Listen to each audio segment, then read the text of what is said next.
Welcome into Bengals Breakdown. I am Tom Downey. Stone is producing today's show as we get him fully trained up here at Chat Sports before he takes over as the full-time host. So just me for the meantime. We begin today's show with Colin Cowherd's, I think, fairly interesting comments on Joe Burrow. Most notably, he says he would take Jared Goff over Burrow right now at quarterback, which I've got thoughts on it. I want to hear from you guys first in the comments section. Where would you rank Joe Burrow among NFL quarterbacks? He's not one. I think that still has to be Mahomes, unfortunately. But is he 2? Is he 3? Is he further down because of some of the stuff Cowherd says? Sound off for me in the comments section of today's video. Here's Cowherd's argument, saying this is the hardest one. Burrow is better. Burrow has 4 straight years with injuries. Goff never gets hurt. I'd go Goff, and I love Burrow. But aren't you concerned about Burrow's injuries? When's the last time he had a good September? You're getting to a point with Joe Burrow where the injuries are a part of him. You have to bake it in. If you're asking me today who I would take at this moment, it's Goff.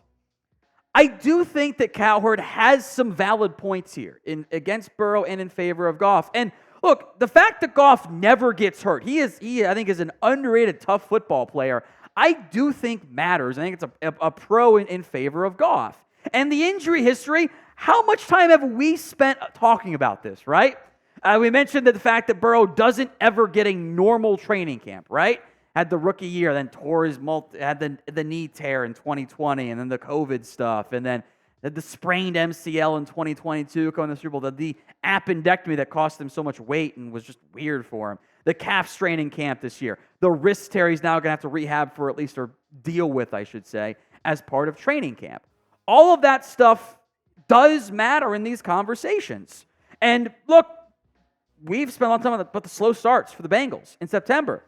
Burrow's a part of that. 14 games played in the month of September over the course of his NFL career. 64% completion percentage, 3,471 yards, 24 touchdowns, 11 INTs. From a numbers perspective, he kind of basically turned into a better version of Daniel Jones in September. It's probably still underselling him a little bit. Bengals are a sub-500 team in the month of September. I think the lack of just normal training camp stuff is a factor in that conversation. That's not to say, though, that, injury concerns in a month of play mean the other guy's better. I'll give my answer here, but I want to hear from you guys first. Pick a quarterback. You're starting an independent NFL franchise, let's say 3-year time frame, because both those guys will still be in their prime for 3 years. Who are you picking? Or even just right now, who are you picking? I think the answer is the same. G for Jared Goff or B for Joe Burrow. It's the pinned comment on today's video. If that ad comes here on YouTube, take advantage of it. Head down there and let me know. Cowherd gave us the answer, though. He straight up said, quote, Burrow is better. So why wouldn't I take the better quarterback? I feel like we're kind of galaxy braining stuff a little bit here just to find a way to maximize, Jared Goff is good. I think that's what we're saying, right? Burrow is a better quarterback. He is a better football player. The numbers don't lie.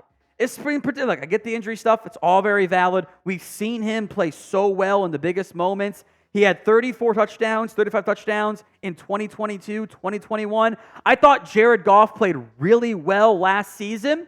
His numbers still aren't as good as what Burrow has done in his best. And the supporting cast, I'm sure, is also really good, which we can claim it is true for the Bengals as well. The Bengals' offensive line is not as good. One of my comps for Joe Burrow coming out was Jared Goff, but special under pressure. That is a massive difference in those two players. How many times has Burrow made great plays under duress versus how many times has Goff made plays under duress? If you're looking for a guy to play 17 games, okay, sure. Goff doesn't miss a ton of time. If you want the guy who gives you a better chance to win a championship, which is the whole damn point of this game, it's clearly Joe Burrow. And frankly, it's not even close to me. Now, we will have plenty of Bengals videos for you guys all off season long from myself and, of course, Stone. He'll be doing the watch parties this year for the Bengals. Hit that sub button so you don't miss out. It's youtube.com/BengalsTV. Let's go to some free agency ideas. This one coming to us from The Athletic. Randy Mueller, the former NFL GM, said, hey, the Bengals should go sign Hunter Renfrow to replace Tyler Boyd. Let's break down what Randy said first. Saying, quote, or wrote, I guess, Renfrow is still a quality option in the slot, having shown very good quickness to separate from tight coverage and a feel for settling into zones and being available when QBs are forced to extend plays. He is only 2 years removed from a 103-catch season. The Bengals lost Tyler Boyd, who was a fixture in the slot the past few years, and there aren't other options with previous production like Renfrow. He could be a plug-and-play option for Cincinnati. So I want to hear your guys' thoughts again, and then we'll get to my own. Would you sign Hunter Renfrow? You want to add him to the Bengals wide receiving core? Y for yes, N for no in the comments section of today's video. I don't think the Bengals need him, if I'm being honest. Look, I get the angle of, slot receiver, he's good. It's fair. I do think, though, that we're just like, he's only 2 years removed from a 100-catch season. That's true. He also didn't play the past 2 years, basically.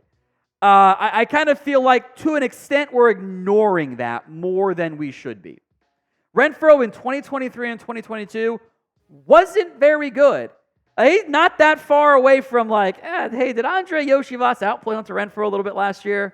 I think at this point in his career, don't we have to consider the possibility that the 2021 campaign was an outlier for Hunter Renfrow, and we're not going to see that version of him really ever again?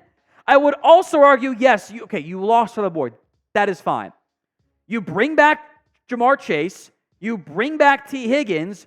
You've got 3 draft picks on this roster, right? You spent a 3rd-round pick on Jermaine Burton, 4th-round pick on Charlie Jones.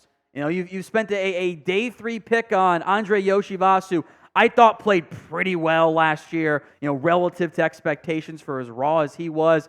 Trenton Irwin is not a superstar player, but he put up pretty damn similar numbers to what Hunter Renfrow did last season. And at some point, I think it's point 4, and I'll make it again, you got to play the young guys.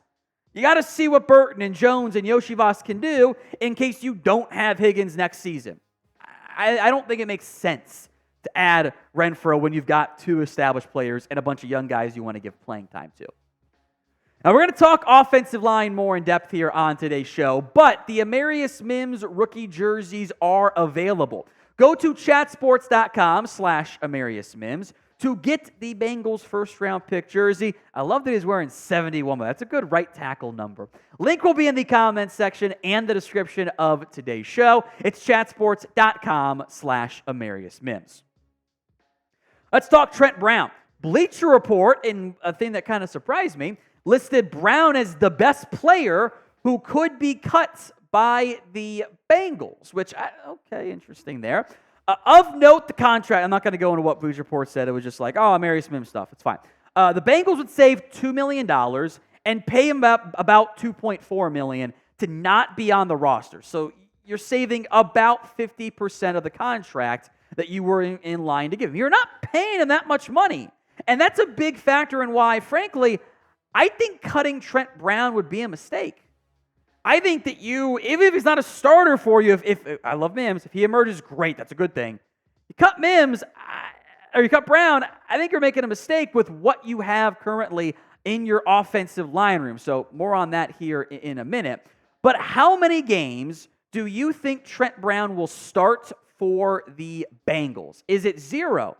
Is it all, and this is for the 2024 campaign, is it all 17? Get those early predictions in for me in the comments section of today's show.